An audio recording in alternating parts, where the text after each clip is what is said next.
ఇప్పుడైతే మా హస్బెండ్ తినేశారు, ఆయనకు వడ్డించేసాను అనమాట. తిన్నారు, చాలా చాలా బాగుందని చెప్పేసి అన్నారనమాట. ఇప్పుడు నేను కొంచెం కర్రీ వేసుకున్నాను, రొయ్యల కర్రీ.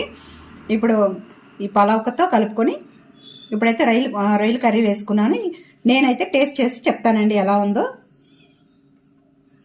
మా హస్బెండ్ అయితే తినేశారండి, టేస్ట్ అయితే సూపర్గా ఉందని చెప్పారు. ఇప్పుడు నేను కూడా టేస్ట్ చేసి ఎలా ఉందనే చెప్తాను. మీకు ఫుల్ వీడియో అయితే కనుక రేపు మార్నింగ్ అప్లోడ్ అవుతుందండి. కింద ఈ వీడియో కింద ప్లే బటన్ ఇస్తాను, మీరు ఫుల్ వీడియో మీరు చూడండి, ఓకేనా? ఇప్పుడైతే టేస్ట్ చూసి చెప్తాను. బా చాలా చాలా బాగుందండి, చాలా చాలా బాగుంది. నేను ఫుల్ వీడియో పెడతాను కదా, మీరు ఇలాగే ఒకసారి చేసుకుని మీరు ట్రై చేయండి, మీకు తప్పనిసరిగా నచ్చుతుంది, ఓకేనా?